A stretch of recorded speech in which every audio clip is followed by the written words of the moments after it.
which is surrounded with COVID-19, and we're all talking big things. And the most important thing that we're talking now is sustainable development. Since 1987, these two words have undergone a lot of transformation. Now we are always talking about sustainable development goals. So big things, fancy picture, but in reality, things are not that great. So that's the reason why we are all seated together, facing each other, discussing environmental issues. Now, what I would like to put across today is a very important topic or a concept which was, garnered during my doctoral research on urban warming or urban heat islands. Okay. Now, a small tweak when compared to my previous presentations. In this presentation, what I'll do is actually I'll do the reverse engineering. So basically, what I'll do is I'll explain to you I'll explain to you the results that I've got, and then I will go about tracing the past to make you understand or sensitize the actual cause for urban warming in Bangalore. Okay, so now all of us are much aware of a word called urbanization. It's the most used word, and there are a lot of adjectives for it, rampant, unplanned, inorganic, rapid, and so forth. And with these adjectives, you also have superlatives, that is the impact of urbanization. Now, most of us know it, you know it much better than me, that what are the negative impacts of urbanization? Air pollution, groundwater depletion, flood, drought, soil pollution, okay, acid rain, population explosion, ozone depletion. So basically, all these impacts that you have come across is only because of one reason. These are all page 3 highlights. That is, these are the impacts which gather a lot of attention. Okay, that's why you find them in page 3. That's why we talk more about these. But if there is something which is more important than this, that is the page 1 limelight, then it would be global warming. Everyone today across this rostrum knows what global warming is. It is the most used, exploited word. And I'm sure that, the intellects, the audience who's on the other side also are much aware of this concept better than me. Okay, but just to do a quick recap, as we all are aware, global warming is the average increase in the temperature of the Earth's surface, the air near Earth's surface, and most importantly, the ambient air. Okay, so how exactly does global warming happen? So the solar radiation which strike the Earth, there are multiple responses, and these responses are based on the surfaces. Okay, now it could be your land, it could be the greenery, it could be water, it could be ice. So sometimes the radiation which strikes the Earth gets reflected, sometimes the one which strikes gets refracted, and sometimes it gets absorbed. Now, depending on these 3 kind of responses, the implications are different. That is, if you compare the intensity of sunlight which the Earth has received and the intensity of the heat which the Earth has retracted, okay, depending on this, you may have 2 responses. If the Earth is losing more heat than it gets, then it becomes a cold planet. Okay, but what if we are absorbing more than we are losing? That is when we land with a phenomenon called as global warming. Global warming is not a man-made phenomenon. It's a natural phenomenon. It is a phenomenon which is helping most of the living beings to survive because we are all warm-blooded animals. But today, whenever you speak about global warming, it's anthropogenic. It is an accelerated human-induced effect. And unfortunately, this global warming is leading to something called as climate change. Now, I would like to take few minutes of yours to show you a small video to make you understand how threatening or how fatal or how dangerous global warming can be. So I would like to play a small video. Okay, give me a moment, please.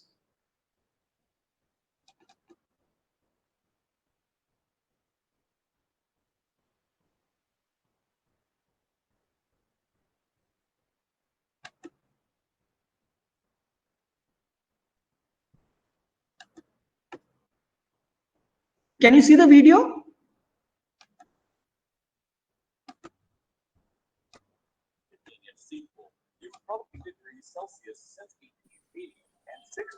Yes, sir. The video is okay. Yeah. Okay, is it audible? There is a 95% probability that this current warming is a direct result of human activity. Yes, sir. Thank you. Kindly, I request the audience to go through this video. I'm sure it's a better way of conveying things. Human activity is extremely likely to blame.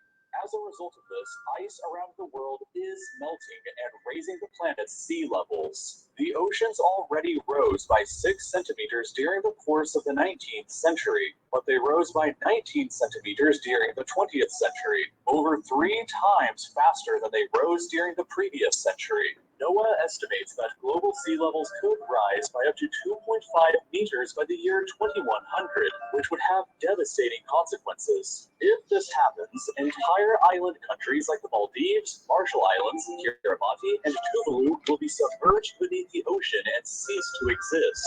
Their entire populations will have to be transplanted somewhere else, and this will create a situation in which hundreds of thousands of stateless people will have to find a new home. 150 million total climate refugees from around the world may exist by 2050, and by 2100 that number could rise up to 2 billion people, 18% of the global population at that time.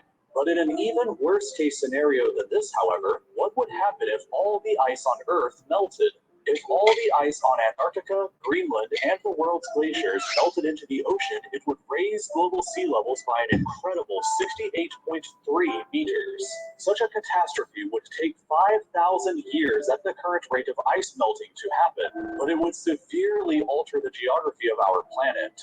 In North America, Vancouver, Seattle, Portland, and most of San Diego and Los Angeles would be underwater. San Francisco would be an island, and San Jose would be destroyed by the waves. The San Francisco Bay would greatly expand in size to completely swallow Sacramento. The Gulf of California would expand so far north that Palm Springs would become a coastal city, while along the Atlantic coast, the ocean would expand to swallow the cities of Corpus Christi, Houston, New Orleans, the entire state of Florida, as well as the entire state of Delaware, almost all of Long Island, and the cities of New York, Philadelphia, Baltimore, Washington, D.C., and Boston. South America would also be severely flooded with 2 new inland seas existing on the continent, and the cities of Buenos Aires, Montevideo, and Rio de Janeiro jump. The British Isles would become more of an archipelago, and London would be totally buried beneath the sea. Northern Germany would also be entirely underwater, including the city of Berlin, and Venice in Italy would have long since been reclaimed by the Adriatic Sea. Istanbul would also be underwater, the Crimean Peninsula would become the Crimean Island, and the Black and Caspian Seas would be connected with one another, which would mean that Kazakhstan, Uzbekistan, Turkmenistan, and Azerbaijan would no longer be landlocked countries. Africa would perhaps be the least severely affected continent, but Egypt would be severely damaged by having both Alexandria and Cairo going underwater. The Persian Gulf, meanwhile, would swallow the entire countries of Qatar and Bahrain, and the city of Baghdad. India and Pakistan would be badly damaged, but the entire country of Bangladesh would cease to exist in this catastrophe.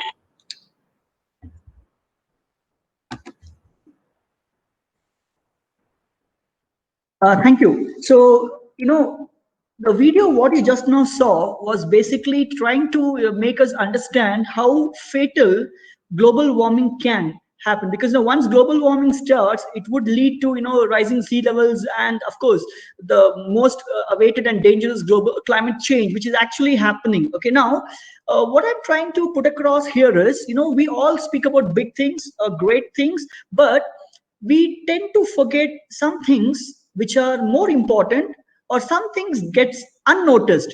Or in fact, the most dangerous aspect would be, whenever you speak about any other impact, we tend to think of it as global warming itself. Now let's let's try to understand this. Now I'm just giving you some screenshots of certain news which came in the media. Now let's say Bangalore has the highest temperature since 1931. Okay, and why is it so? This high temperature is because of very high carbon emissions. That means automatically you're talking about global warming.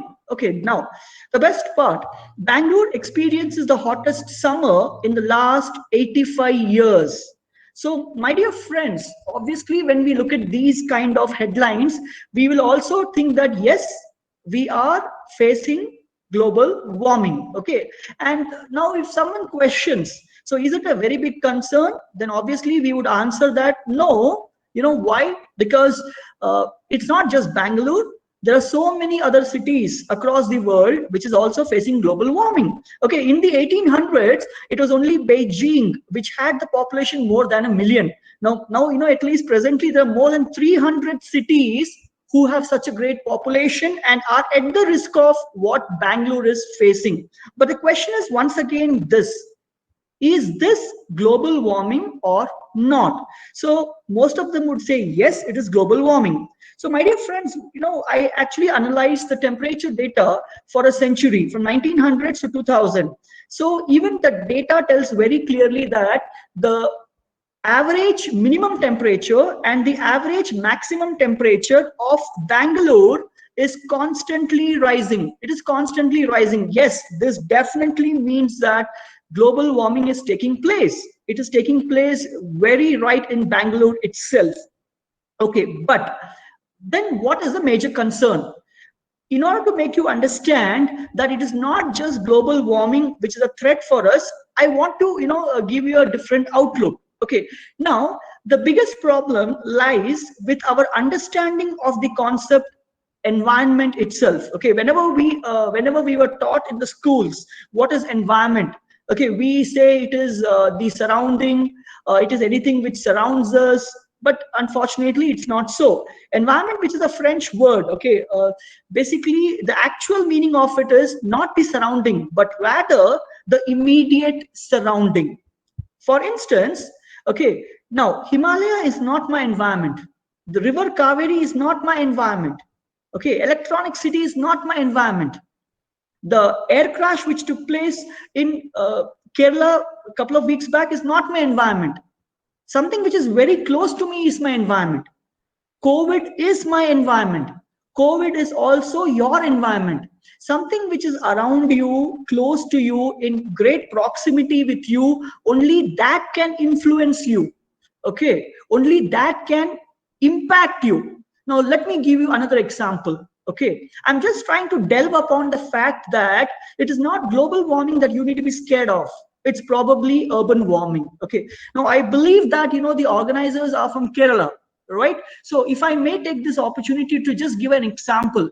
Now, let's say Kerala has great actors like Mamuka. Okay, now if I give an example that if Mammootty appears before you in a television screen and speaks some nice dialogues, okay, then you clap for him. But let us say the same gentleman comes in front of you, he stands in front of you, then the influence what he has on you is much more than the television effect. That is what, my friends, I'm trying to tell you. It's not global warming. It is a localized scale of urban warming, which is much more dangerous, that is hurting us. And we are constantly ignoring it. Okay, now, my dear friends, we have come to the beginning of the presentation. Now, in simple words, urban warming or urban heat island is a very simple representation of a city area which is warm, or I would rather say warmer than the surrounding countryside, than the surrounding village side. Okay, so it's somewhat like a reverse oasis. Okay, now what I want to tell you is, if global warming is taking us towards extinction, urban warming will lead us to a faster extinction. And you need to ask a question to yourself: do you stay in a city or do you stay in a village? Okay, now let me give you some background information about urban heat islands. The concept or phenomenon of urban heat islands was actually discovered by the cloud man of London, Luke Howard. He had studied years and decades of data of London, the city and the village side. And he made an important discovery that the city was always hotter or warmer than the village. Okay, this is the beginning of the concept of urban warming.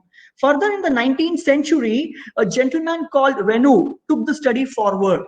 But most of these studies in the 18th and 19th century, they were heavily reliant on stationary data. That means, there is some sensors or weather stations which have been located in some fixed place, and you study only the data. Coming towards the 20th century, a gentleman called William Schmidt, he initiated mobile surveys. He started recording temperatures using mobile data. Okay, not the mobile phone, the mobile sensors. Okay. However, despite all this, I would like to tell you that the word urban heat island came into origin, came into the concept only by a gentleman called Gordon Manley. Until then, there was no name coined for it. Now, if you wish to pursue your research or learn more, there is a gentleman called as T.R. O'Keefe. Okay, he has done significant research in the 21st century. Now, whenever we speak about heat islands, okay, just like global warming, remember I said that global warming is an average increase in the temperature of the ambient air near the surface and the surface of the earth. In the similar manner, urban heat island can be expressed as a surface phenomenon and as an atmospheric phenomenon, which means, when I say city is hotter than the village, the city air is hotter than the village, and the city surfaces are also hotter than the village. That is what I'm trying to express. Okay. Now, heat island is a diurnal phenomenon. That is, it can be expressed in the daytime and the night time. And my dear friends, it is during the night time that it expresses the greatest intensity. Now, if anyone would like to pursue a research in heat islands, then gone are the days when you rely on historical data. All the research which happened in 18th century, 19th century, 20th century, they were heavily dependent on historical data. Which means the temperature data which is collected over years and decades and centuries. But today, if you need to make sure the data is reliant, then you need to go for real-time data. Okay. Now, as I told you, the collection of data can be through stationary sources or mobile sources, and the periodicity and the frequency depends on the individual. Now, any research on urban warming can happen at 3 scales. As you can see on the screen, mesoscale, local scale, and micro scale. It depends on the the geographical expanse that you are encompassing. Okay. Now, in simple words, so what is a heat island? When you find the city areas to be more warmer than the surrounding rural natural landscapes. And so why is this? It's probably because you have anthropogenic emissions. Just like global warming, urban warming is also contributed due to various factors, such as the exhaust which is coming from your vehicles, that is automobiles, the flumes which are coming from the industries, and most importantly, now we are talking about an era wherein we are covered with air conditioners. Okay, it's like one man's umbrella is another man's tank. So when you're sitting in a cool AC house or AC car, the hot fumes are being released outside. Okay, so the reasons remain the same.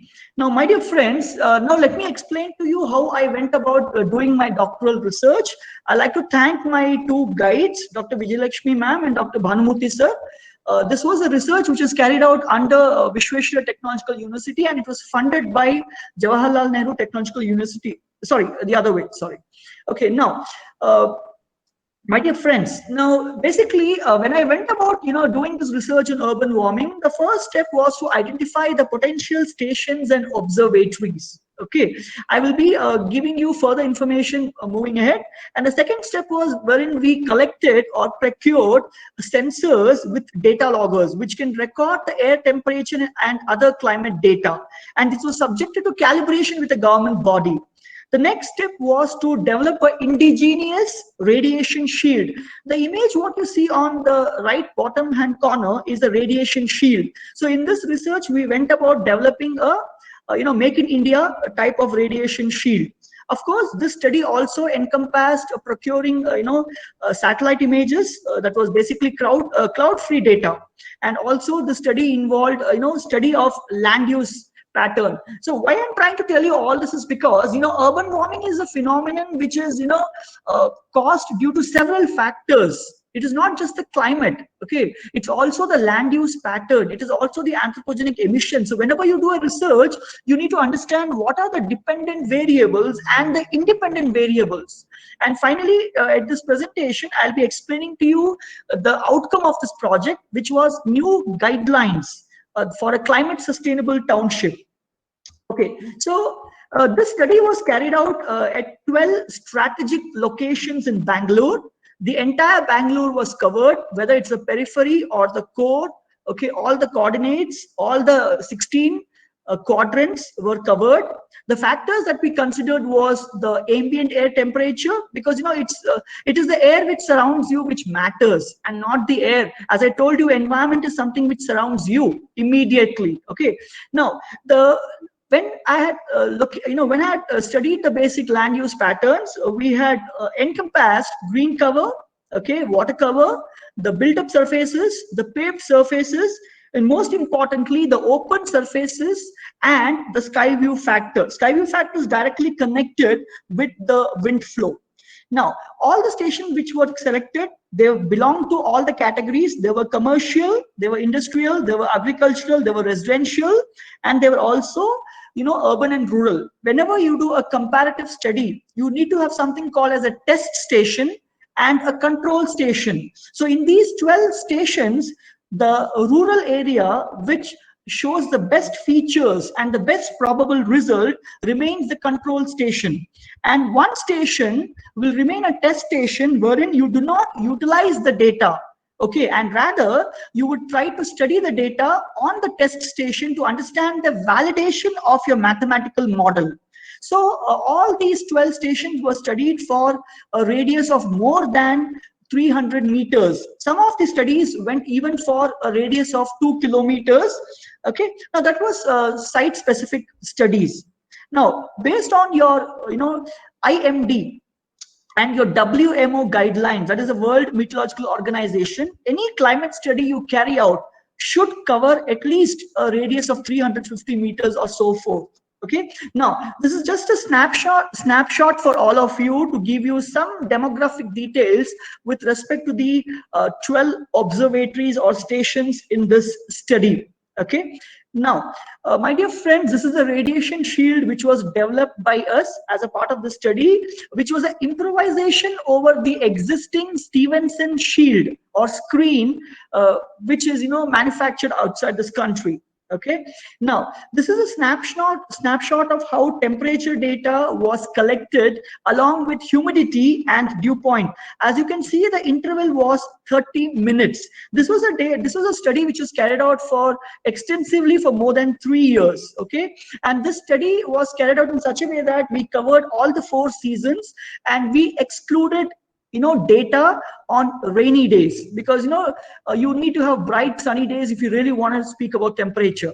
Okay, now the other critical important factor which was covered in the study is sky view factor. Now sky view factor, in simple words, as simple as it is, if I'm looking top and whatever I see, okay, is the sky, but what if I don't see anything? So in that manner, okay, the percentage or the degree of sky that is visible to you, that is computed by sky view factor analysis. Okay, now if you can see the entire sky, when you look up, the sky view factor is 1, and if you can't see anything, then it is 0. This makes a difference, trust me, because when you talk about wind flow, okay, sky view factor is very essential. And also, as a part of this research, we understood that certain assumptions which were made in town planning was not correct. Okay, now this is a simple snapshot of 3 random observatories to show you how the sky view factor varies from location to location in Bangalore. And this is very critical, because the greater the population of your sample, better would be your results. Okay, now yes, as I told you before, the study area was for 350 meters. However, the land use analysis was carried out for 3 radius of influences: 100 meters, 250 meters, and half kilometer. Okay, now the study of the land use pattern was also carried out through Google Images with the help of NRSA, that is remote satellite images. Okay, and finally the product looks somewhat like this. Okay, this is very important because the percentage of land use pattern actually decides the climate response. As I told you, when we had looked at the global warming, I told you, when the solar rays are striking the earth, it can be reflected, it can be absorbed, it can be retracted. So you're talking about the landscape. Okay, now for the 12 stations, my dear friends, these are the different land use patterns. So as you can see, it's a heterogeneous mix, and a heterogeneous mix always gives you the best mathematical model. So now let's come to the temperature part. All right, Jishnu sir, I'm audible, right? Madam, you can hear me, right? I'll continue. Yes, sir. Yeah, Yes, thank sir. you. You can continue. After those 3 years of rigorous data collection, this is what I'm showing you. It's just a sample set for the month of April, because April is supposed to be a summer. Okay, so you can see here that for those 12 stations, you can see those colorful lines. They are rising and falling. Perfect, absolutely perfect. And as you can see, they're rising together, they're falling together. This is a very simple indication of global warming. When those lines are rising together and falling together, it means Bangalore is also impacted by global warming. So there is no denial of that. But my question to you is, why are those lines not superimposed on each other? Why is that? There's a difference in where those lines are appearing. That is what, my friends, I want to express to you is not global warming. Okay, now even if you look at one specific day, I showed you a month. Now even if I look at one specific day, just look at the way the temperature is fluctuating. Again, though there is global warming, but if you look closer here the fluctuation is more erratic. Okay, we are not talking about outliers, they all be normalized. Okay, what I'm trying to tell you is, this is not global warming, my dear friends, this is urban warming. If simple, as an engineering student, if I give you this image, anybody can calculate the slope, day by y by day by x. So when you calculate the slope, we get to know that some of the day by y by day by x, I'm sorry. If the participant can continue, continue. Yeah, hello. This is Rahul, sir. I want to ask one question, sir. At what level you had took the temperature? Like Rahul? temperature. Hello. Hello. Yeah, Hello, Mr. Rahul. Are you getting my voice, sir? Yes, sir. See, basically, the temperature was taken in as per the WMO guidelines, and it should be at least at a height of 1.5 to 2 meters.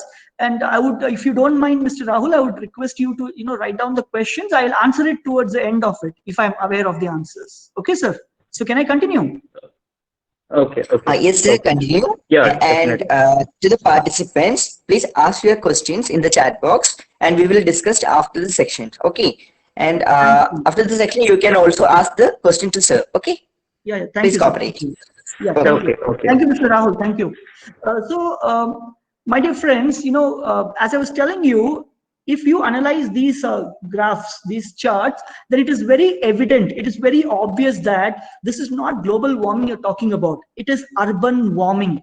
In simple words, in those 12 locations, the rate of warming is different. Across the 12 locations, it is not getting heated up, it is not becoming warm with the same intensity. This is not global warming, my dear friends, this is urban warming. I'm not even talking about urban heat islands, this is urban heat archipelagos. Okay, Bangalore is not a heat island, there are multiple heat islands within Bangalore, and this is one simple slide which can prove that. Okay, now let's move further. We are looking at the political map of Bangalore. Okay. Now, as a part of the study, there was one more study which is carried out, and wherein the study was carried out for 155 observatories in Bangalore. The effort was to cover every single ward. Okay, Bangalore has 198 wards, but due to restrictions, we were able to cover 155 wards. Okay, again, a temperature study was carried out across all these stations, which were counting more than 100 for isotherm and isohume studies. Okay, now there is something we consider as thermal comfort factor. In simple words, my dear friends, today wherever you are seated, okay, I cannot see you, but if I ask you a question, are you feeling comfortable, are you feeling cold, are you feeling warm? Okay, now you might say, yes, I'm not feeling comfortable, I would like to switch on the AC, or I would like to switch on the fan, okay, or I would like to open the windows for the draft. Okay, now this is something we are talking about, thermal comfort factor. Okay, this is a tendency, this is something which we generally associate with outdoor spaces. Now the trend is we also do research on indoor spaces. So when a study was carried out for thermal comfort factor to make the public aware of urban warming, we found violations. Okay, for every time interval it was taken, okay, the maximum number of violations were about 62 violations in one single day, which means that in one single day there were 62 places out of those 155 wards wherein thermal discomfort was expressed or experienced for a given time interval. Okay, so what am I trying to tell everyone here? I am trying to tell my learned audience, I am trying to tell my intellects on the other side that it is not enough that we talk about global warming. Okay, the reason is global warming is a globalized phenomenon. The techniques to control global warming is not at your level. It is the policies, it is the government interventions which can handle global warming. But there is something that you and I can do to make global warming less hard on us. That is by controlling urban warming. If I give a simple example to you, let us say I have a city and a village. Okay, let us say city has a temperature of 28 degrees and village is 23 degrees. If I ask a small child, tell me boy, which is more hot? The boy will tell me 28 degrees. Obviously, city is hot and than the village. Now, let us say global warming takes place. Okay, when the global warming takes place, let us say randomly, I am telling you, 2 degrees rises. It's just an arbitrary figure. Let us say it rises by 2 degrees Celsius. What happens? City becomes 30, 28 plus 2 becomes 30, and the village is 23 plus 2, 25. So which is still hot? It is the city. Which is still cool? It is the village. So friends, when urban warming happens, it is the urban population which is suffering, not the rural population. Please understand that urban areas now have more population than the rural areas. There is a lot of migration taking place, lot of transformation taking place, lot of industrialization taking place. So the brunt of the impact will still be faced by majority of the population and not the villages, not the forest belts. Okay, so that's why urban warming is important. If I and you cannot take necessary steps to control urban warming, then the impact of global warming will be much, much more than we can bear. Okay, now having said this, we need to understand one thing. We always say, failing to plan is planning to fail. The same logic applies here. I have shown you this image before. If you recollect, again I'm repeating, it's a reverse oasis. You have the cities in the center and the village and the forest and the natural areas around it. Okay, this is a heat island. But unfortunately, this concept will not apply even for Bangalore. And you know why? The reason is Bangalore is expanding. Bangalore has changed from Bangalore to Greater Bangalore to Bengaluru. Okay, and please understand, when we said that we have surrounding natural rural landscapes, they were sinks. They were those areas which was receiving all the heat that we generated. But now what is happening is we are destroying all those sinks. We are removing all those things. So when you remove all those things, then where will the heat go? There is no other place. Okay, now this is the factor which is impacting us, and this is something which is directly related with town planning. Okay, now my dear friends, now let me explain to you why Bangalore probably or possibly is at a great risk of urban warming. Let's try to understand the urbanization pattern of Bangalore. Okay, now as all of you are aware, okay, Bangalore is a hot location. Now, what we do not know is Bangalore, which has a great climate. Once upon a time, the climate of Bangalore was compared with that of London. And that is a very simple fact that, after the defeat of Parashi or even after the defeat of Tipu Sultan, okay, the Britishers literally, practically shifted the capital from Mysore, that is Srirangapatna, to Bangalore, only because the climate of Bangalore was sobriquet, as cool, as good, as healthy as once London was upon a time. Okay, and since Bangalore is located at a very good altitude, it is protected from several aspects such as floods, natural floods, mind you, natural floods, and earthquakes and so forth. Bangalore actually has a history of more than 400 years, right from the time it was created by Kempe Gowda. So whenever you talk about the international airport or the bus stand, it is named after the founder, Kempe Gowda. Okay, during that time, Bangalore was called as a land of 1,000 tanks, lakes. Basically, those lakes were man-made, so we call them tanks. Then moving on from the land of 1,000 tanks, it then became a military town. That is, if you've heard of Lal Bagh, okay, botanical garden, there was a battle which was fought between Tipu Sultan and the East India Company right in Lal Bagh.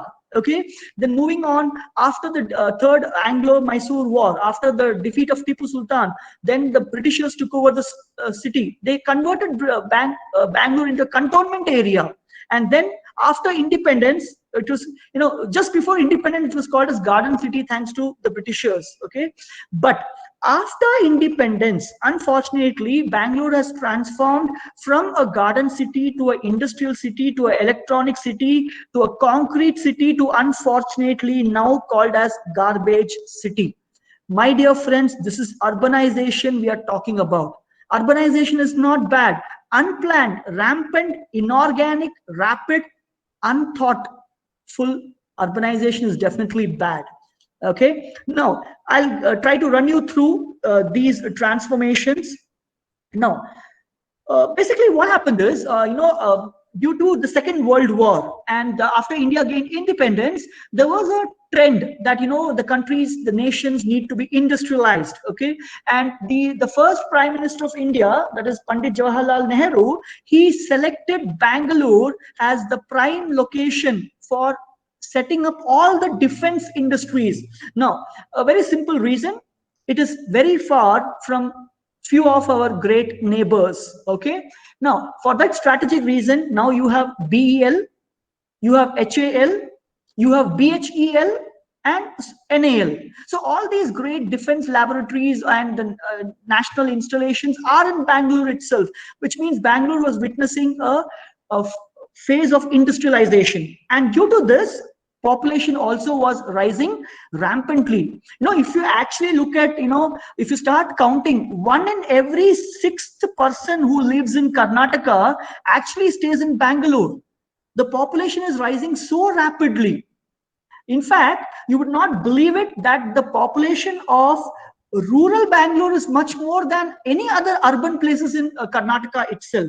But what we need to understand is, it is not the population which is hurting us, it is the population density. Okay, for instance, whenever we compare the population of the globe, we always say China is first, India is second, and we're always trying to somehow beat them.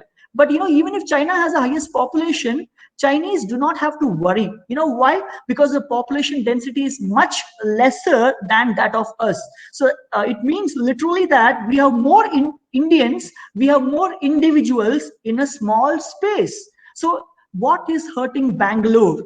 Whenever you say traffic jams, it's not the population, it's the population density in itself. Okay, and the rate at which we have been growing, okay, that it literally matters. If you look at from 1971 to 1981, the percentage decadal growth was somewhat like 80%. But of course, after that, the percentage has reduced, for obvious reasons. You cannot live in a place which is having pollution, which is having traffic jams and so forth, but the damage has been done. Okay, now in order to control this damage, what did the town planners do? They expanded Bangalore for obvious reasons, and also with vested political reasons. Okay, so Bangalore became a greater Bangalore. Okay, now despite all this, despite the fact that from 1972, that is the first CDPA, the planning area of Bangalore was only 500 square kilometers. Okay, but now probably at 2020, we are looking at more than 1500 square kilometers. Okay, despite the first CDP, in fact, it was actually called as ODP. Okay, it was first called as ODP, and it took more than 10 years for it to be implemented by the time the second CDP had got unveiled. So what we need to understand is, yes, Bangalore has grown in area to handle the traffic jam. Yes, Bangalore has grown in area to handle the population. But what is that which went wrong? When Bangalore grew, the built up spaces started growing, but not the natural landscapes. That is, the sources which contribute to global warming, urban warming was increasing, but the sinks which can reduce the impact was still decreasing. If you can see the table on the screen, okay, the planning area, you can see that the agricultural belt was constantly decreasing. So as we grew, we gave more importance to built up spaces, and we were doing away with the natural spaces. Let me show you some transformations. So from 1791 so to present, you can see how Bangalore has changed. You can see how the coloring pattern has changed. So it's very obvious that before Bangalore, which was once upon a time, the Peta and the fort area, to now, which is a single piece of land, okay, now we have lost all the water bodies, we have lost all the open spaces, we have lost all the green spaces at the expanse and expense of urbanization. Now, this is a major reason why urban warming is happening. Okay, now this is something which I've shared with you. Okay, now Bangalore is a prime location. What we do not know is, in every family in Bangalore has a two-wheeler. Every 1 in 10 families, we have a car. In fact, between 1980 to 2000, the registration of vehicles was 200%. It's like 1,000 vehicles being registered every day. But where is the space?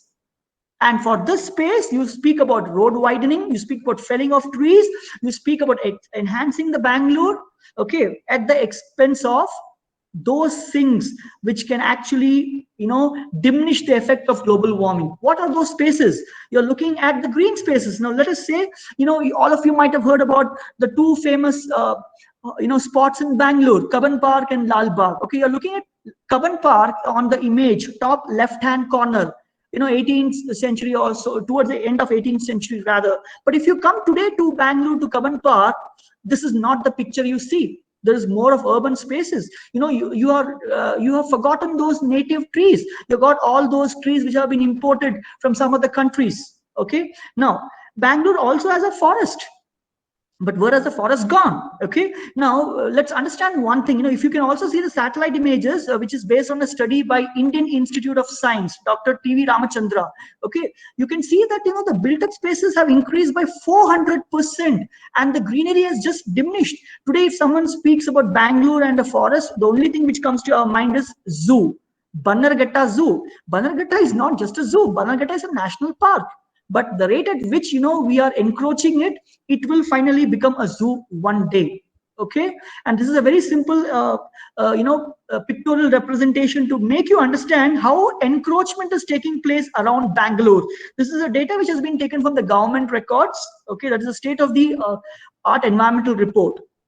Okay, now let's talk about water bodies. This is something which I've closely worked during my doctoral research.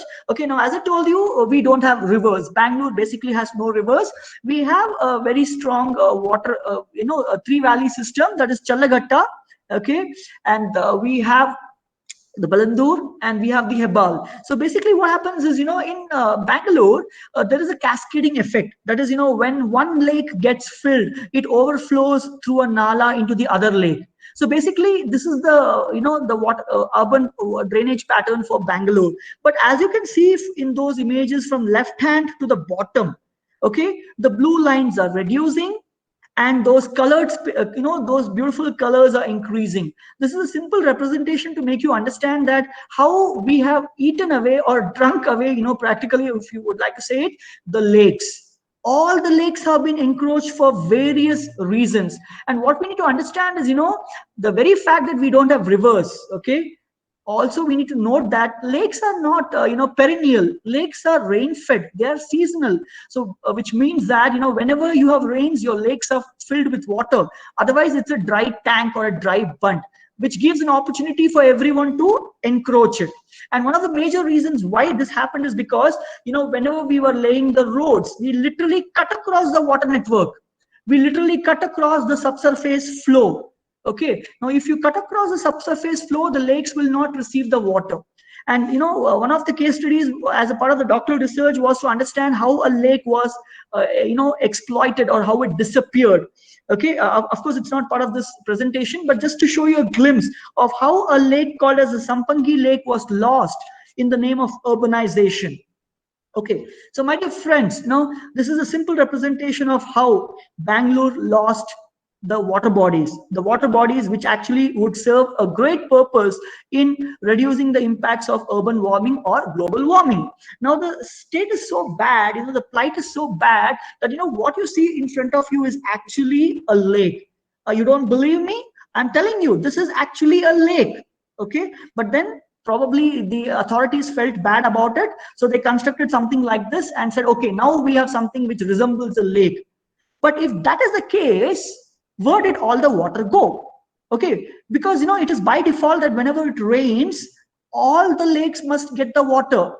And if the lakes have become like this, if you have converted a lake into a bus stand, if you converted a lake, the Kempegowda Majestic bus stand, let's say you're coming from Kerala or any other part of the state, okay, if you're using a government service, you are actually coming to a bus stand which is once upon a time a lake.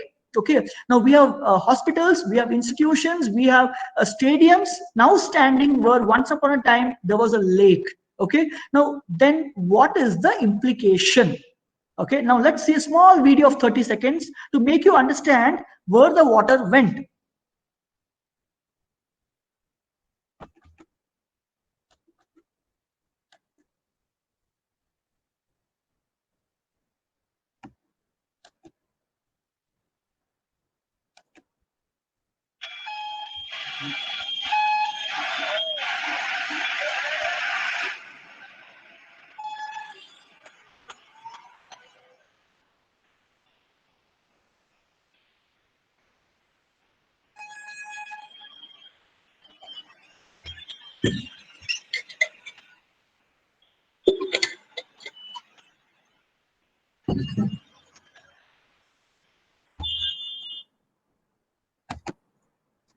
So my dear friends, that is where all the water went. So whenever it rains in Bangalore, the roads are flooded. And those nalas where you see the sewage flowing, okay, that was actually the connector or a feeder from one lake to another. This is all a clear case of bad urbanization, rampant urbanization, and very ill town planning. Okay, now this plight is so bad that once upon a time, if you want to buy an apartment in Bangalore, it is called as Lakeview apartment. But now it's not a lake, it's sewage view. You got mosquitoes which can come up to any number of floors that you reside on. Okay, now apart from your green spaces and your water bodies, one more space which was lost in the name of urbanization was your open spaces. In fact, I'm very sorry to tell you that the percentage of open space that we have per capita is the least in Bangalore. It is more even in Calcutta, Delhi, and Bombay. Okay, that is the rate of development or encroachment which has eaten away the open spaces. Okay, now if you can see a very simple transformation, those images on the left hand side and the right hand side are the same location before independence, after independence. Most of you heard of places like MG Road, Brigade Road. Okay, what were they once upon a time, and see how it looks now. All your Brigade Road, MG Road, what has basically happened is we have aped, or rather I would say we have copied the West. We have got all those glass facades. Okay, we have made a transformation which looks very beautiful, but we do not understand that the Western countries, let's say Russia, okay, if they have a reason for having more concrete buildings or more glass facade, it's for a very simple reason. These buildings, these structures actually trap heat and make the place warm during the night. But we are already a hot nation. Now by introducing more and more such structures, we are getting into a furnace. Okay, now that's one implication. In fact, you can also see, I do not know if any of you will even recollect the image on the top left bottom corner. That's the town hall. But nowadays, not even one instance, wherein you will find the space like that. Probably, yeah, thanks to COVID, yeah, you may find it like that. Okay, now this is Hesarghatta Lake. Once upon a time, it used to supply water to Bangalore, but now you can't see the water anymore. Okay, so my dear friends, so I'm just trying to put across. So tell me, is it that we're talking about global warming or urban warming? You know, in fact, if you go to the scientific community, if you start looking at the researches which is happening, there is always a constant debate between two committees. Okay, two sects of scientists. One who says that there is there's no such thing called as urban warming. Okay, 70% of the earth is covered by ocean. It is the ocean current which controls the climate of the world, climate of the earth. So there's only one thing called as global warming. But I've clearly proved it to you that there is something which is also existing as urban warming, and a lot of research needs to happen on this. Okay, otherwise if we continue to persist like this, then it's the days are not far when we will face much twice accelerated global warming, because urban warming is part of it. Okay, now some of the reasons why people are not able to accept the urban warming is in the research itself. When you're doing the research, there are a lot of assumptions, there are a lot of loopholes that needs to be addressed. As a part of the doctoral research, I was fortunate enough to think about them and overcome them. For instance, whenever you talk about a historical data, let us say a gentleman has compared the data of two places. One is the city and one is the village. Okay, and he says that there is nothing called as urban warming, because both the city and village have almost a similar temperature after 10 years and 20 years. My question is this: did the village remain a village? Definitely not. Even the village is getting transformed, and that is precisely the reason why village is also exhibiting higher data.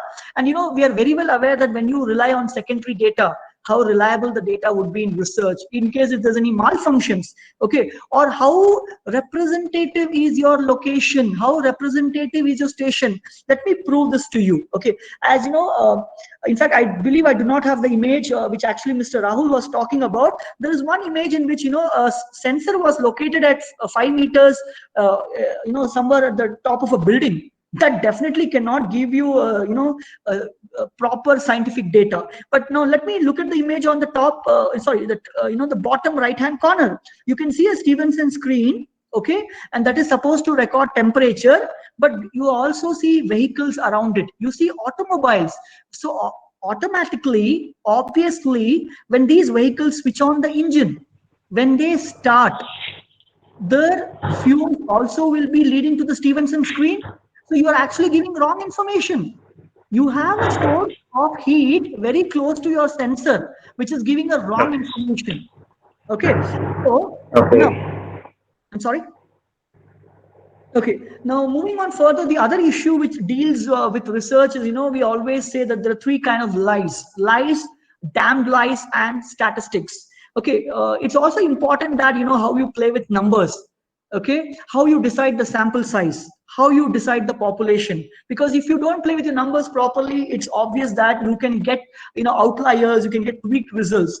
I will not delve too much into this, okay, but I'm just trying to show you a snapshot of what are the different empirical formulae which is followed in urban warming research. I'm just trying to tell you that if you take a data point wrong, then obviously your output is wrong. Okay, now I'll try to explain to you in a simple manner the logic. If I look at two individuals, let us say Mr. X and Mr. Y, and if I tell you that Mr. X is 100 kg and Mr. Y is 50 kg, and my next question is, who is heavier? The answer is obvious, it is Mr. X. But if I change my question, Mr. X is 100 kg in 2020. Mr. Y is 50 kg in 2015. Who is heavier? You just cannot compare it because they are not in the same time frame. Okay, the maximum error which has happened in urban warming research is because they looked at different timelines. Okay, and as a part of the doctoral research, I was able to overcome that and create a new empirical relationships. Okay, that is relative magnitude analysis. In fact, I was also able to use artificial neural network to improvise further upon this. Okay, now just to recap or brief, if we do not understand the relevance or logic of any empirical relationship, you will get various results for the same concept. So it is not important that we do a research, but it is important that how correctly we do a research, which is subjected to local conditions. Conditions extremely important. You know why? Because whenever you teach your students, or you talk about empirical formulae, but when have I or you ever taught them what were the conditions under which this empirical formulae were developed? For instance, in civil engineering, we have something called as the fire demand. Okay, so but we have different kinds of fire demand. We just tell them this is the empirical formula, you please by heart this, and when the question comes in exam paper, you please use this formula. But that is not important. The important thing is when we teach them which empirical formula applies to what kind of conditions. So tomorrow if a question comes that for a given city like this, what empirical formula to be used, that is a higher level of questioning. Okay, now considering that we talks about Bloom's taxonomy, I would put it across like that. As a part of the doctoral research, I was also able to overcome certain mistakes and assumptions. In fact, the assumptions which are made by most climate researchers is they assume that all the streets are of same width, all the houses opposite to each other are of the same height. I and you very well know that it is not true. Okay, in fact, if you come to Bangalore, there are several times you are going, let us say you are new to Bangalore and you are going in your own personal vehicle, you might end up with a dead end and you might see that there's a house in front of you. Okay, so those fancy, rosy, ideal pictures cannot be brought in. So if such assumptions are there, researchers are not expected to use them. Rather, the researchers must try to develop or correct them. So based on this, I was able to also improvise on this aspect ratio, that is the ratio of the average height of the buildings and the width of the road. Okay, this is a very simple representation. Again, this is beyond the scope of the presentation, so I'm not delving into it. Okay, but my dear friends, I'm almost done with the presentation. What I'm trying to tell you here is why I'm trying to tell you that urban warming is important is because if you look at the simple case of Delhi, okay, if you look at the very simple case of Delhi, the air pollution levels are very high in Delhi. Okay, and if you further explore, when does it happen? Probably it is during the winter. Okay, and due to whom does it happen? Then probably you have to look at the neighboring states. So what I want you to understand is, what I want to express to my dear friends on the other side is that climate, or that is urban climate, and air pollution can influence each other. Okay, if Delhi is polluted, it's not just because of the pollution. It is the climate of Delhi which is magnifying the pollution. It is climate of Delhi which is magnifying the impact of pollution. And this is what my dear friends I want to tell you. Because if you want to control it, you as an individual, I as an individual only can control that localized level. Okay, we are not policy makers. Okay, but there are its and bits, there are certain small things we can do. Every individual can make a difference. Okay, now at a city scale, what could be the recommendations? I and you are very well aware that urban heat islands or urban warming is a localized phenomenon. It's a city scale phenomenon. So when you talk about the control, you must talk about control at the same scale. It doesn't come with policies, it comes with actions, it comes with interventions in city scale. Even when you talk about smart cities, okay, the role of climate or the importance given to climate is very less. We should not be talking about smart cities, we should be talking about climate sustainable smart cities. Okay, and the most important thing is, whenever you talk about town planning, we should not breach it.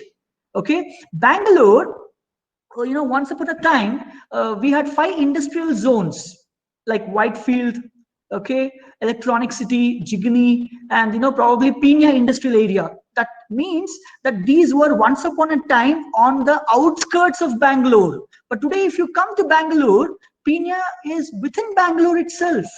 Okay, so we have breached the master plan. And as long as we continue to breach the master plan, solution will not work. We need to work with satellite cities. We need to stop expanding Bangalore, and rather, for that matter, any city in this context. Okay, now whenever you talk about rectifying things, you can rectify always in 2 ways: corrective ways, preventive ways.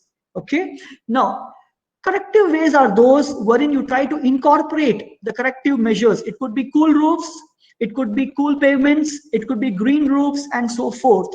Now, as a part of my research, thanks to the guidance of my two guides, okay, I was able to develop a master plan. This is a climate sustainable master plan. Of course, this is subjective to conditions that Bangalore is facing. Okay, so we are all aware that we have different climate zones in India itself. Okay, so I would like to stress on the fact that this cannot apply to all the climate zones. It applies only to those climate zones which shares a similar feature as Bangalore. So if you want to develop a town tomorrow, if you want to develop a city tomorrow, a master plan like this with dedicated percentages, okay, to land use patterns, with strategic locationing of buildings, building materials, building heights, okay, that can actually make a difference. So I'm just rushing through those slides. So my dear friend, what you saw before was blown up features of my master plan. But having said all this, we cannot now introduce a master plan into established places, right? I don't believe neither Kochi or Bangalore or any place for the matter which is established, we can go about doing this.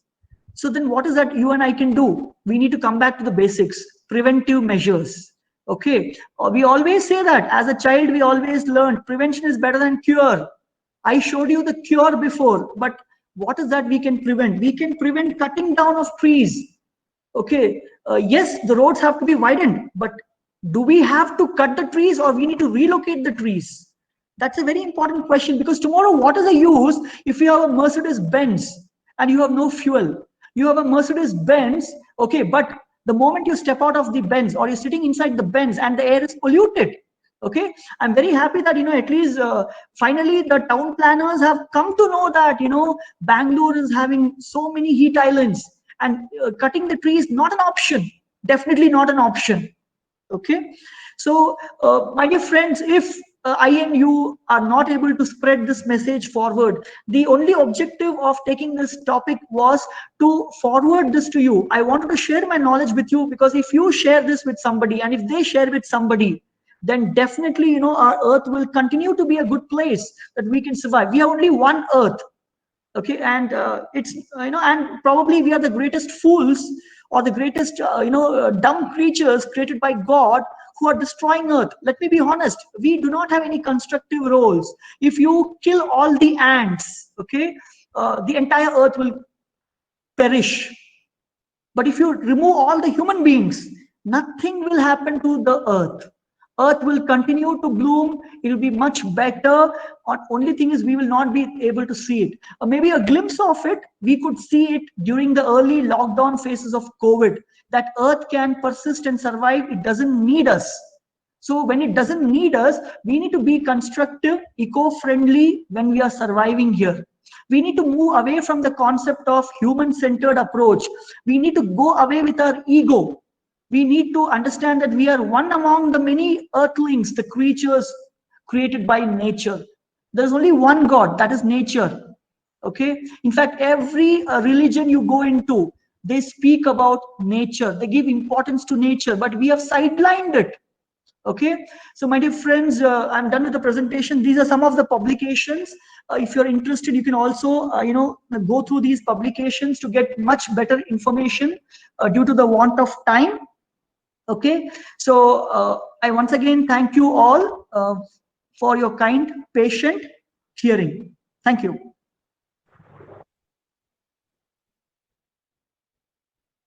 Vishnu sir, I am done with the presentation. Yes, sir, and thank you for such a wonderful presentation. And if anyone has queries, you can ask. Yeah, this is Rahul. Hello. Yes, Mr. Rahul. Yes, sir. Yeah, hello, sir. Hello, sir. How are you? Yeah, I'm fine. I'm fine. How are you, Mr. Rahul? Sir, I have some questions. Yes, sir. Actually, you had told about the temperature level, first thing. And the second thing is, you had told about if there is no pollution, like the earth will be like, you're talking about the lockdown. Okay. Okay. Okay. So if there is no pollution, sir, I just want to mention one case. There was a cyclone, Amphan, in Bay of Bengal, Yes. and firstly the like prediction was that it will not be severe cyclone. But at that time of lockdown, what happened? There was no aerosol. All the salt companies, all the salt manufacturing companies in Andhra and nearby, it has been closed down. No vehicles was running over there because of transportation and all. So what happened? The aerosol content suddenly came down. So after that, what happened, sir? The cyclone was like proceeding towards Bangladesh firstly. Firstly, the prediction was that it will go straight forward to the Bangladesh. But what happened? That prediction was in that prediction it was included that aerosol content was like same. They had out of this. But what happened? Suddenly the aerosol content has been reduced. So what happened? The path of the cyclone has been changed, and its severity has been increased. So having no pollution is also one issue. So I'm just mentioning this. And you had mentioned about Delhi pollution, sir. So for Delhi pollution, sir, I just want to mention one thing that while in winter the pollution like used to accumulate here. So according to me, sir, if you see the location of Delhi, sir, in the east side or north side, you can see the Himalayan region. Full Himalayan region is there. And on the west side or south side, you can see Aravalli regions are full. So Delhi is at the lowest point. Geographical region wise, it is at the lowest point. And what happens in winter? The chances of accumulation because of the temperature and other factors persist. So that's why the reason, one of the reason is geographical location of Delhi is also one of the reasons. And yes, sir. No, please continue. Please continue, sir. Please. And one more thing, sir. You had mentioned about air pollution, sir. Like more air pollution is bad. I do agree with you. But if no pollution is there, that is also a big issue. Because if there is no pollution, there will be no aerosol and there will be no rain. Okay, sir. And sometimes the things are in research only. And just doing something, if I will get something, I will let you know. And one more thing, sir, you had mentioned about one picture you had shown about the flood. Bangalore flood. Yeah. Yeah.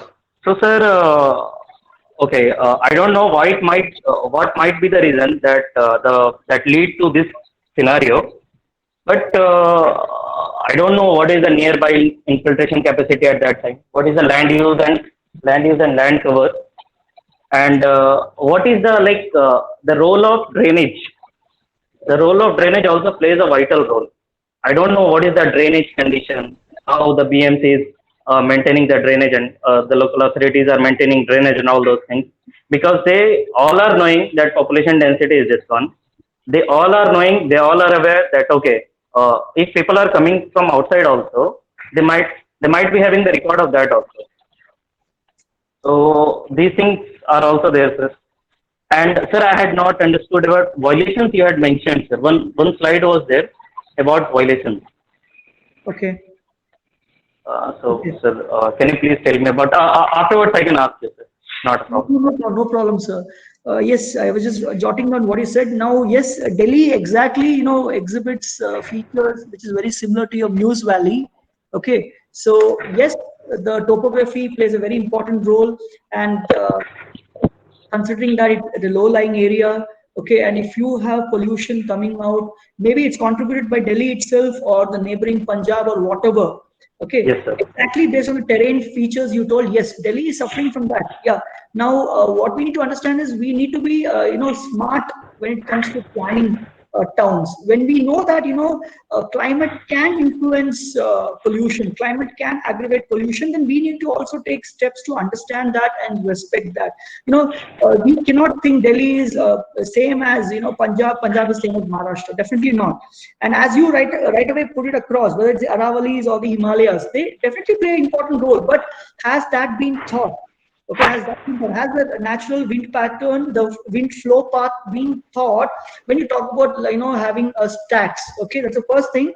Now, yes, I agree that it's very kind of ironic, but yes, I understand that if you want precipitation to take place, you need a nuclei. Okay, now nuclei in this context is aerosols. Okay, now yes, but that nuclei was a natural aerosol, solid in air, the dust particles. But now probably the rate at which we are emitting the aerosols also matters. Now, when it comes to Bangalore, okay, now there are many reasons why that you saw that scene. Okay, many reasons why. First, uh, you have no place, you don't have a natural place where the water should have gone. That's the first reason. Second one, you don't have infiltration or percolation taking place because you have only built up spaces there. Okay.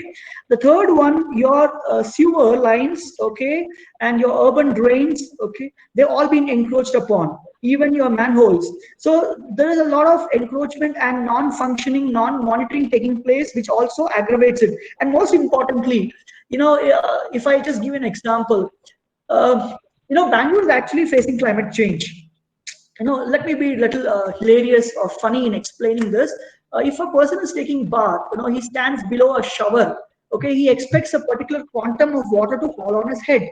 Okay, what if the entire tanker of water falls on his head? So what happens when it comes to climate change is when there's erratic weather pattern, when you have precipitation happening more than it should have happened. Let's say, in September, you expected to receive 140 to 180 rainfall, but that is in 30 days. Okay, but if you get it in 3 days, then that means your carrying capacity is not there, even Bombay for that matter. So where does the water have to go off? Does it have that carrying capacity? So probably climate is not being used in your town planning. And not just that, whatever installations are there which are meant to handle this flood, is that really working? No. Okay, now coming to the last point which you had raised, which is with respect to violations. Okay, I'll just give a simple example, sir. Now,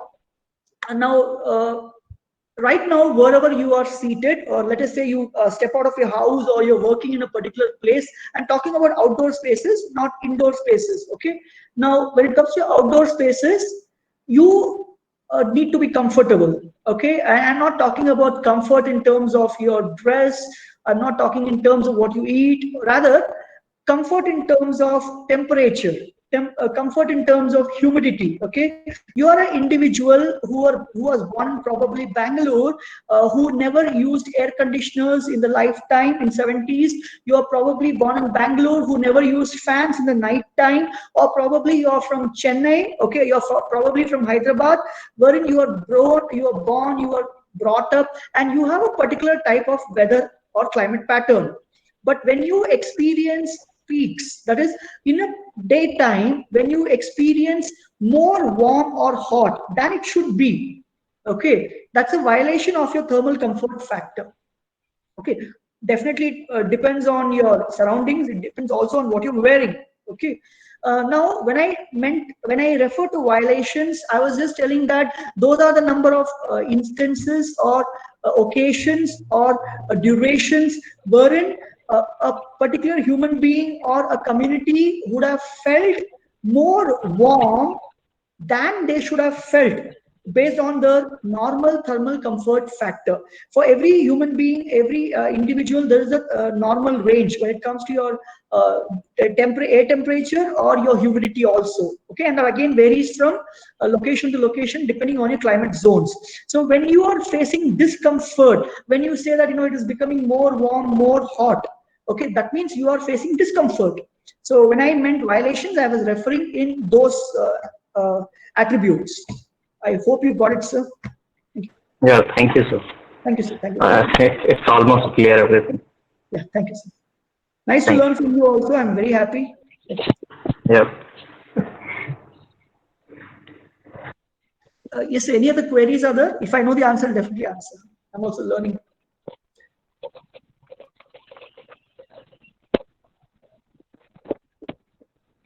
Vishnu, sir, any other queries?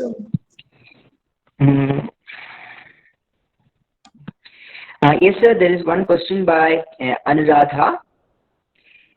She's asked, is creation of more cities reduce the effect of global warming? Let me try to rephrase this. What I try to understand is, Madam is trying to ask me, if we create more cities, will it reduce global warming? Is she asking me that if I create more cities, will it reduce the effect of global warming? I cannot answer Yes. that. I cannot answer that directly because, global warming, there are several factors which contributes to it, and there is no denial that global warming is actually contributed most by cities itself. So the first point is, if you have more cities, it is not going to reduce the global warming, but it depends on whether your city is a climate sustainable smart city. If you have more cities the way we have now, it is only going to aggravate global warming. It's like this. I'll just give an example. It's a vicious cycle. Okay, now I'm sitting in a room wherein I'm feeling hot, and since I'm feeling hot, I switch on the fan or I switch on the AC. Okay, what did I do? I switched on the fan or AC, which means I have put pressure on the thermal power plant. Okay, to supply the electricity for me. So when I put the pressure on thermal power plant is burning more coal. By burning more coal, it is releasing more carbon dioxide to the environment. Okay, it's a greenhouse gas. So carbon dioxide, though it is not the strongest greenhouse gas, okay, so carbon dioxide, when it is released more into the environment, it aggravates global warming. So again I feel more hot, and I again increase the speed of the fan. Okay, so it's not just we can't just say cities increase or reduce. It all depends on the type of city it is. Okay, if it's a climate sustainable city, that what really matters. Okay, there is a question from Lakshmi ma'am. Do you feel Kochi city in Kerala is also vulnerable to? Do you feel Kochi city in Kerala is also vulnerable to urban warming? Okay, now. I cannot answer the question because I am not, though I am from Kerala, but I'm not much aware of the landscape of Cochin or Kochi for that matter. Okay, we will have to do an analysis with respect to its land use pattern. We need to do a study of the real-time data and stationary data. We need to go into the historical data from IMD. Okay, and of course, if you have more man-made creations and man-made attributes, yes, any city in this world, any place in this earth is vulnerable to urban warming. The key word is urban. Is it urbanized? Because when you say urbanized, we are basically talking about urban features: more vehicles, more roads, more paved surfaces, more buildings, more glass facades. Yes, definitely. Cochin, if it satisfies these attributes, then it also will be vulnerable to urban warming. Okay, I hope I have answered the question satisfactorily. Okay, or otherwise people can always drop a mail to me, dr.rajeshgopinathnair@gmail.com. Okay, I see one more question from Mr. Sanjeev Singh. When all pollution is controlled by Bangalore, then why Tamil Nadu protest for Kaveri River? Okay, Sanjeev Singh ji, अगर आप यहाँ पे हैं तो आप कृपया करके मुझे फिर से आपका प्रश्न बोल सकते हैं। संजीव सिंह जी, अगर आप यहाँ पे हैं तो कृपया करके मुझे फिर से आपका प्रश्न बोलिए। जी sir, can you speak in Hindi?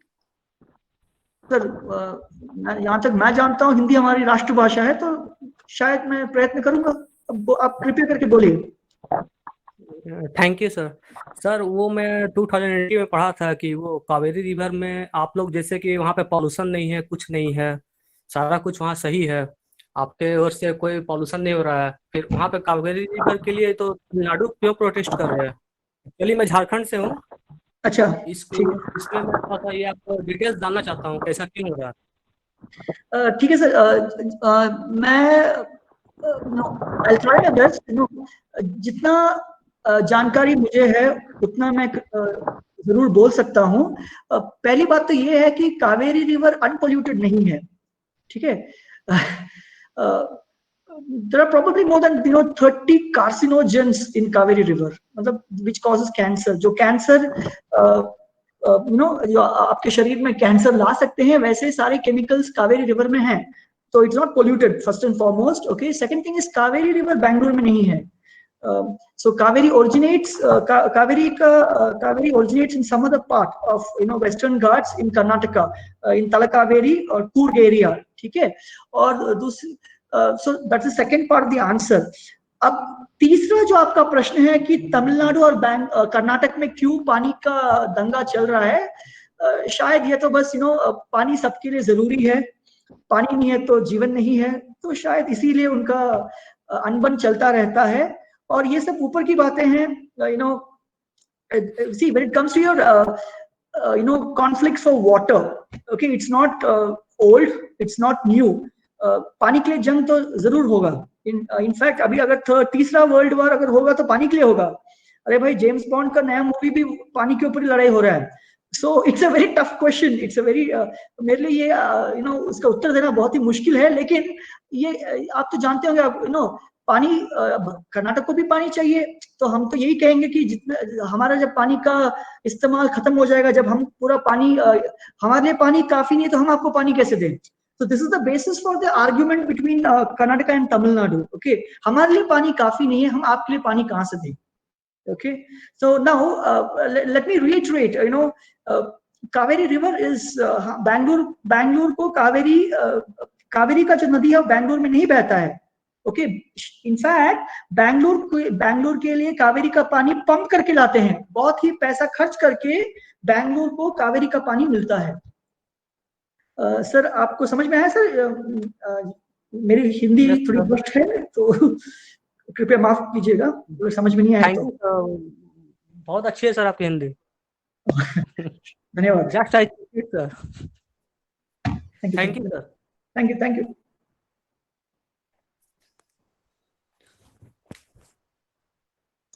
So any other queries? I really hope that I have done justice. I just hope people have not slept off. Yeah.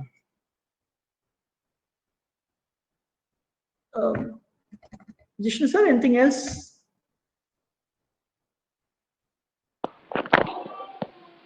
Sir, I think there are no more questions.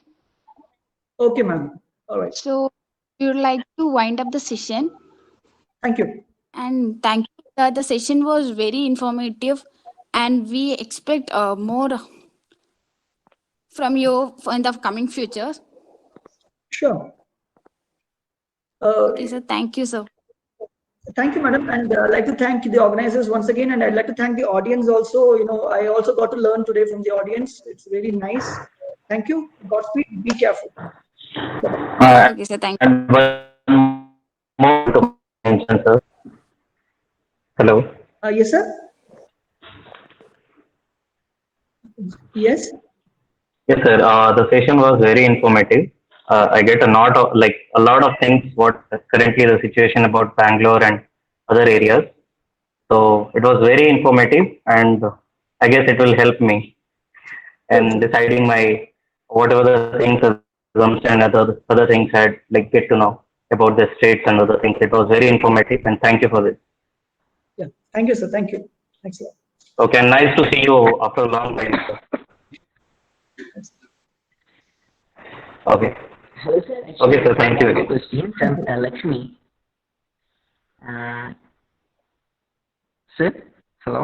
Yes. Can you Yes, hear sir. me? Yeah. Okay, I can hear so you. actually we have one more question. And do you feel Kochi city in Kerala is also vulnerable to urban warming? Sir, I think I have answered that question, sir. I have answered the question in the best possible way based on the knowledge I have. To summarize, yes, it is vulnerable depending on its attributes. Okay, sir. Actually, Anuradha asked once a question regarding the making of new cities. Maybe is that cause global warming, that thing? And finally, she said she mentioned about the smart cities. Okay. And she needs a clarification on that. Okay. Can Anuradha ma'am, please speak? What is the clarification you need with respect to smart cities? Anuradha ma'am, are you there?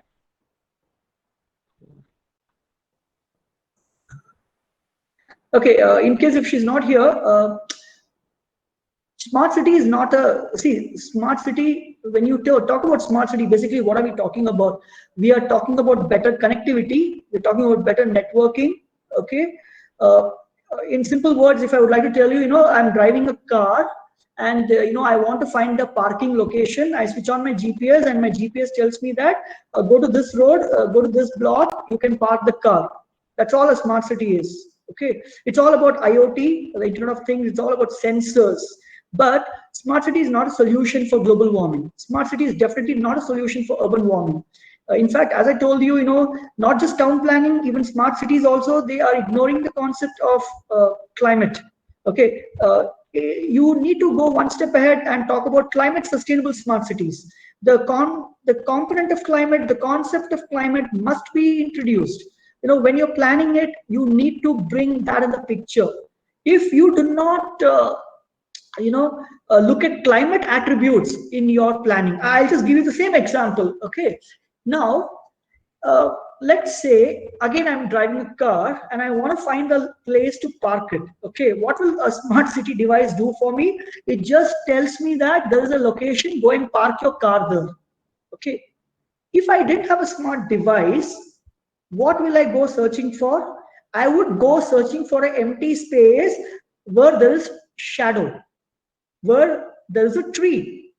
Okay, if just to simulate, okay, climate sustainable smart city will be that city which tells your car to park your vehicle in that space where there is significant shade. Because when you park your car in the open space, the evaporative emission, the blow-by emissions, the crankcase emissions are very high. It again leads to global warming or urban warming. So the concept of climate has to be introduced. It has to be inbuilt in your planning, even if it's a smart city. Only then, cities can actually help in mitigating or reducing the impact of climate change. Is that good enough, sir? Yeah, okay, sir. Okay, thank you for such a wonderful presentation by you. Thank you, sir. And it is time to wind up. And thank you for being with us for this 1.5 hours. Okay, thank you, sir. Thank you so much. Thank you, sir. Thank you once again, one and all. Thank you. Godspeed. Bye-bye. Okay. Stay safe. Bye. Yeah, thank you.